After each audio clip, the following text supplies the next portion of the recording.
Sabe, existe uma expectativa muito curiosa sobre o progresso humano que, tipo, dominou o século XX inteiro. Era quase um consenso inquestionável. Aham, uma certeza absoluta, né? Exato. A ideia era que se uma sociedade construísse instituições sólidas, sabe, investisse pesadamente em ciência, em tecnologia e estabelecesse democracias seculares, certas forças mais antigas iam simplesmente desaparecer. Sim, é como se fosse uma mágica da modernidade. Pois é, era tipo imaginar a construção de uma metrópole super moderna, cheia de arranha-céus, trens-bala, e aí assumir que as placas tectônicas lá embaixo da Terra iam simplesmente parar de se mover porque a cidade em cima delas ficou tecnológica demais. É uma imagem muito precisa da mentalidade da época. As pessoas realmente acreditavam que haveria uma transição linear, sabe? Uma evolução quase matemática. Saindo do dogma para a razão. Isso. Saindo de uma sociedade estruturada por crenças em direção a uma utopia baseada puramente na razão e no método científico.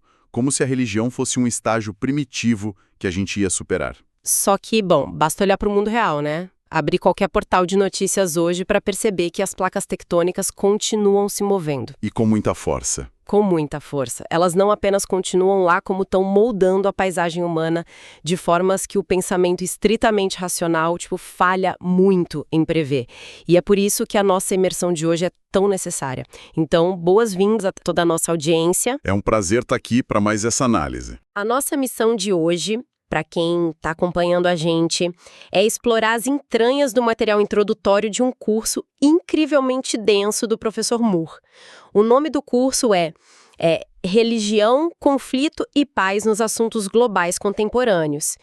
E o texto que a gente tem em mãos é, na superfície, só uma mensagem de boas-vindas aos alunos.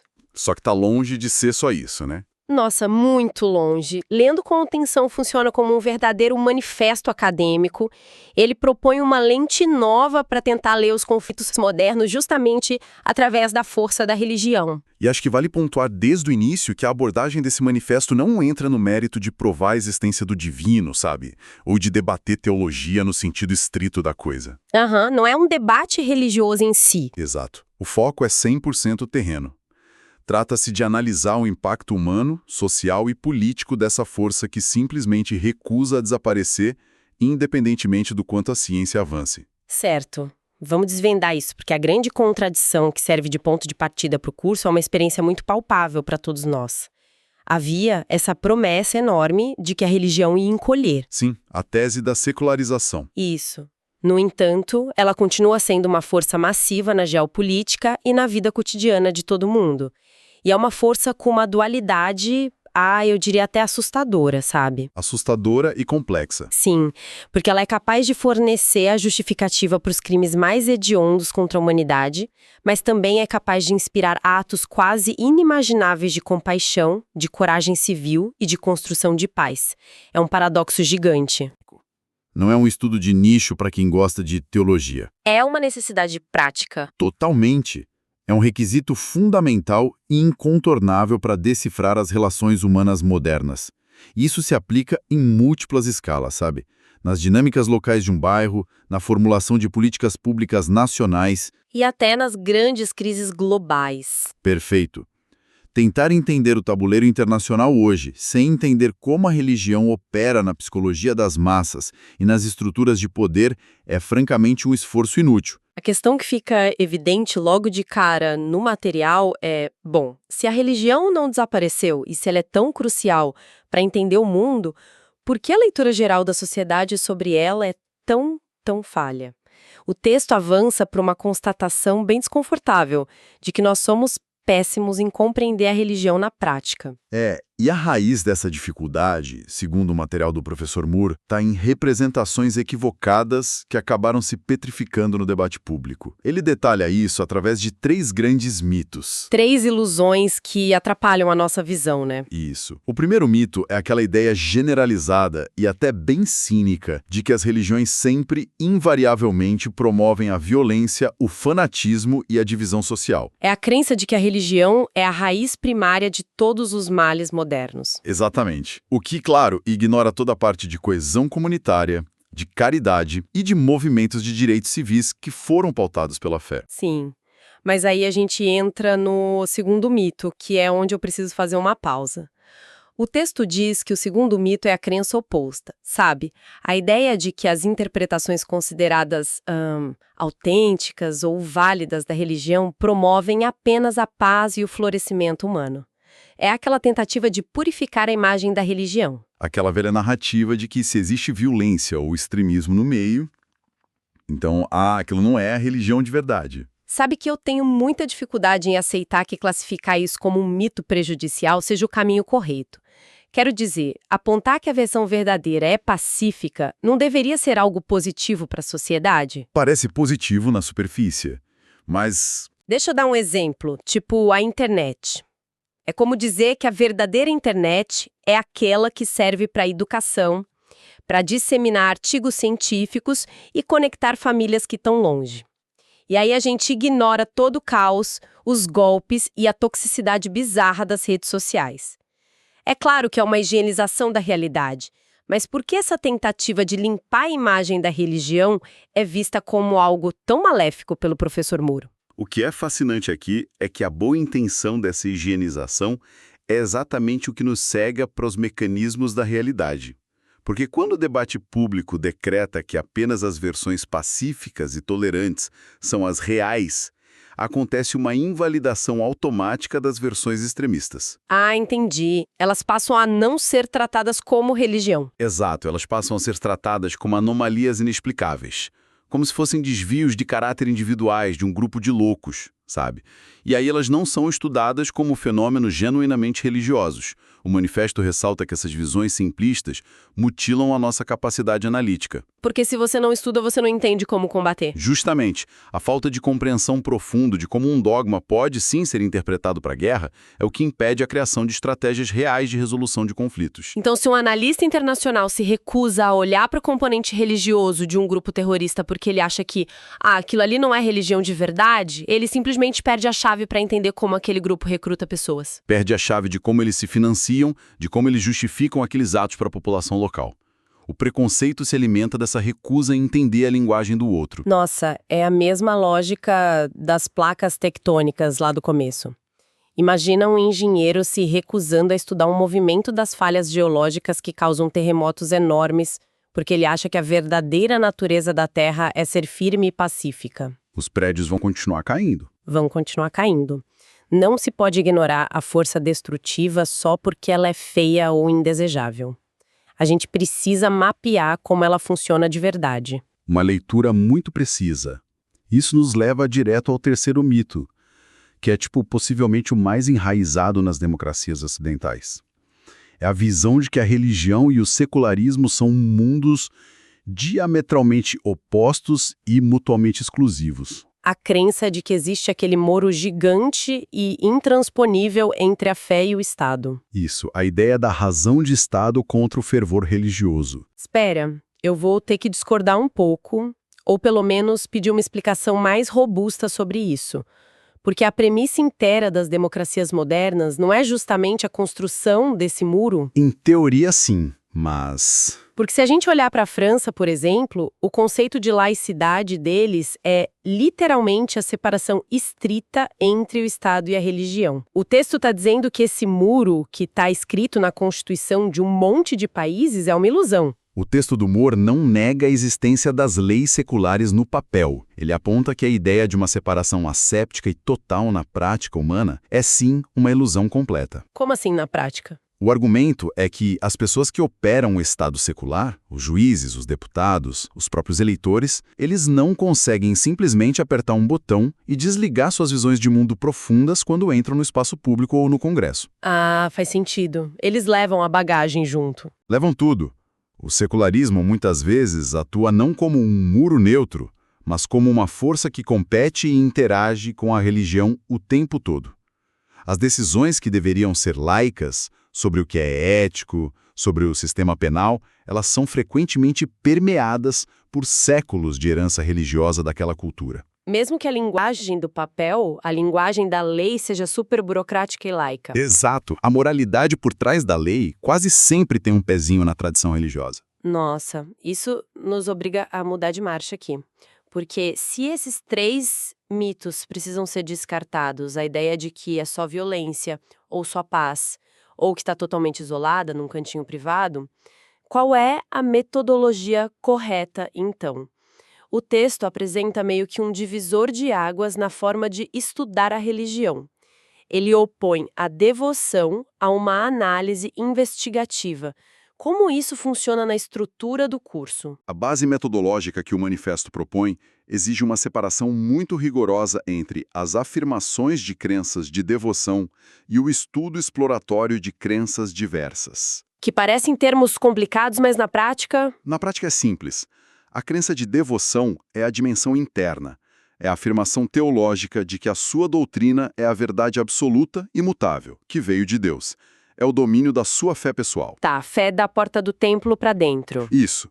Já o estudo exploratório, que é a lente que o curso usa, adota uma postura externa. Observa a religião não como um bloco sólido de verdades caídas do céu, mas como um fenômeno histórico, social, que muda. O conceito-chave do Moore é entender as religiões como tradições vivas. É aqui que a coisa fica realmente interessante, sabe? Quando o texto descreve a religião como uma tradição viva, a melhor forma de visualizar isso, para mim, é pensar em um idioma, tipo o nosso português brasileiro. Olha, é uma ótima analogia. Porque um idioma não é aquele livro de gramática rígido, cheio de poeira na estante. A língua está viva. Ela muda dependendo de quem fala, da região do país. Ela sofre alterações com as décadas. A gente incorpora gírias da internet o tempo todo. E adota termos de outros idiomas, né? Muito. E mais do que isso, o idioma molda ativamente como a gente pensa, como a gente faz política e como a gente conduz a economia. A religião descrita nesse texto atua do mesmíssimo jeito. Ela não é um papiro antigo e estático. Ela é a lente superfluida que comunidades inteiras usam para interpretar as crises de hoje. E ela possui uma diversidade interna gigantesca que as pessoas ignoram. A sua comparação com o idioma explica perfeitamente a teoria. Assim como um idioma carrega as marcas das invasões, das migrações, a religião viva absorve todos os choques da história. E isso levanta uma questão importante que o material traz. Que seria? Que é impossível estudar o comportamento religioso hoje sem mapear as forças estruturais globais que estão, pressionando essas crenças de todos os lados. O manifesto não economiza no peso dessas forças. Quais são os fatores principais que o professor Moore joga na equação? Ele destaca 3 grandes motores estruturais. O primeiro são os legados coloniais. O curso examina bastante como o período de colonização desenhou fronteiras totalmente artificiais e impôs classificações religiosas. Plantou sementes de divisão que explodiram muito tempo depois. Décadas depois, em conflitos sangrentos. Muitos embates contemporâneos são, no fundo, a gestão mal resolvida desses traumas do colonialismo, só que estão embalados em retórica divina. O segundo motor é o nacionalismo. O texto aponta de forma bem aguda que o nacionalismo secular e o religioso estão perigosamente misturados. O patriotismo virando dogma de fé, né? Onde ser brasileiro ou ser americano vira quase uma religião em si. Precisamente. Em muitos contextos, a identidade de ser um bom cidadão se funde com a adesão a uma crença específica. E aí, o que acontece? As minorias religiosas viram inimigos automáticos do Estado. Assustador. E o terceiro fator?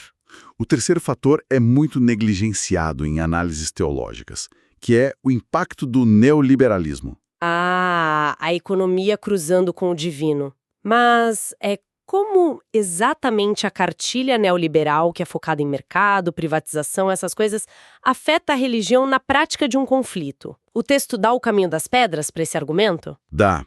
E a mecânica ocorre principalmente através da desigualdade. À medida que as estruturas econômicas contemporâneas vão, exacerbando as desigualdades e enfraquecendo as redes de proteção social do Estado, abre-se um vácuo enorme, um vácuo de assistência e de esperança. E a religião entra para preencher esse buraco. Exatamente. As redes religiosas entram com tudo. Elas fornecem não só a sopa e a creche que o Estado parou de fornecer, mas dão uma narrativa para explicar o sofrimento daquela pessoa. Uma gramática religiosa para lidar com o abandono econômico. Isso. Em contextos de pobreza extrema, a religião viva pode fornecer uma linguagem de resistência contra a opressão.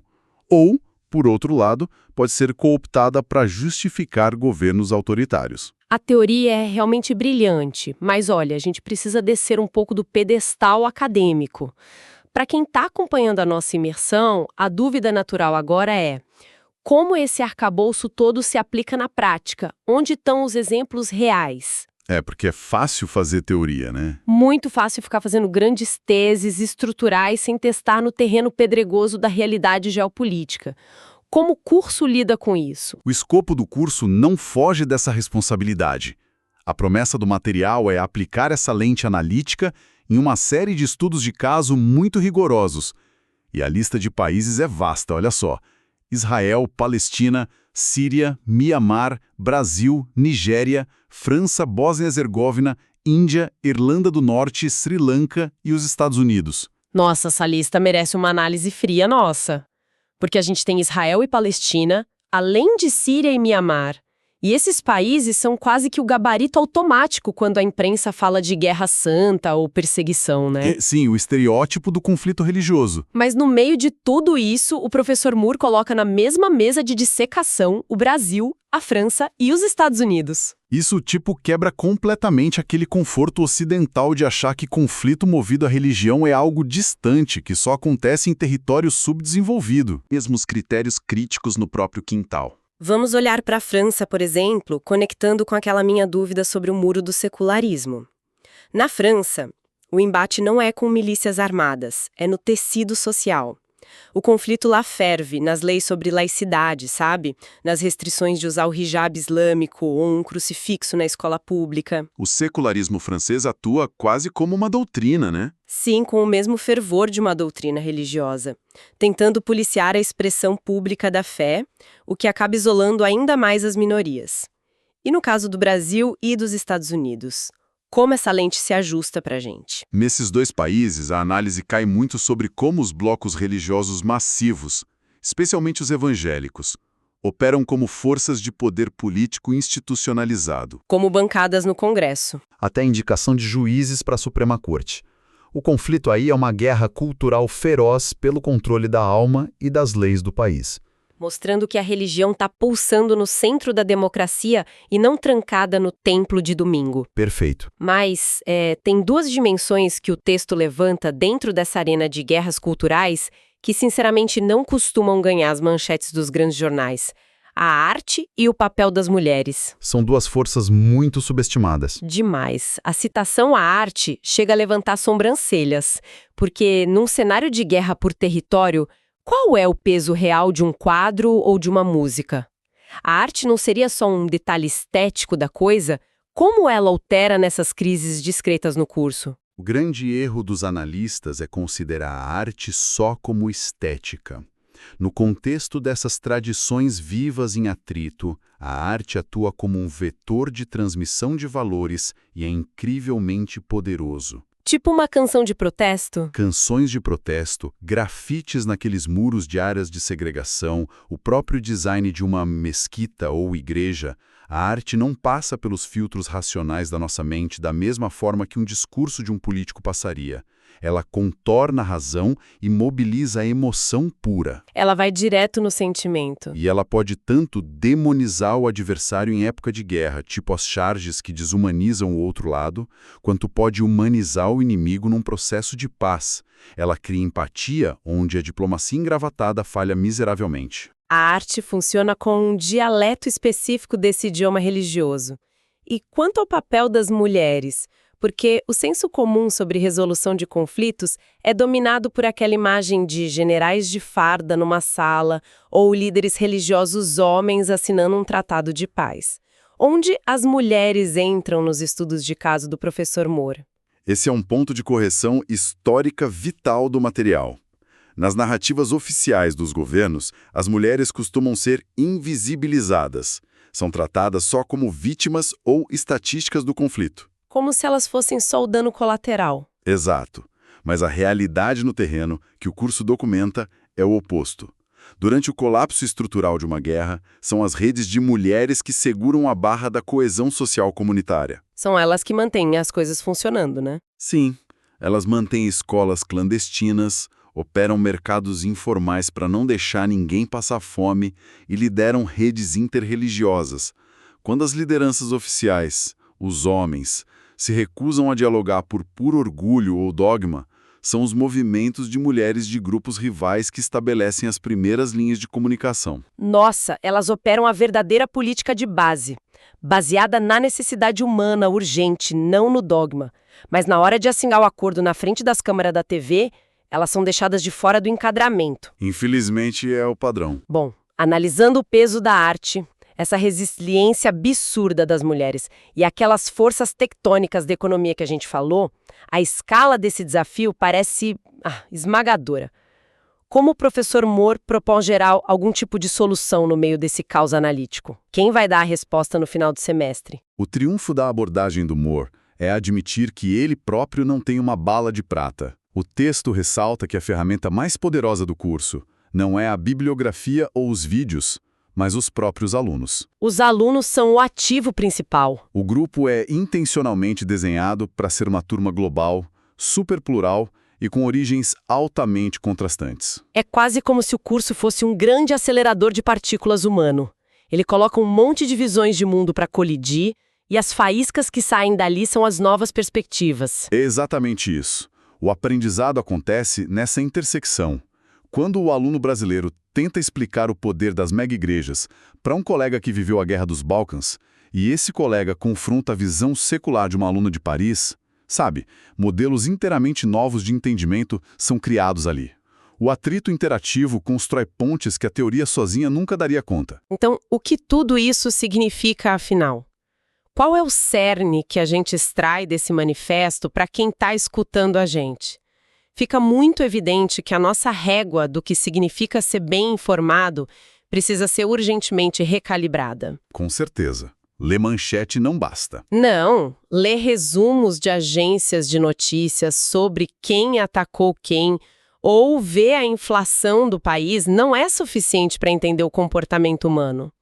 A gente precisa dominar essa gramática invisível, essa força mutável da religião que está costurando as identidades e as políticas de Estado. A utopia de que a razão ia engolir a fé falhou, né? Assumir essa complexidade é o primeiro passo para uma maturidade intelectual real de todos nós. E a constatação de que essa força é um motor permanente do comportamento humano nos leva a um território de reflexão bem complexo para encerrar. Ao abandonar os mitos e entender que a religião está super entrelaçada com a economia e a política, um novo paradigma se abre. Que seria? Fica uma semente de dúvida bastante incômoda para quem nos acompanha.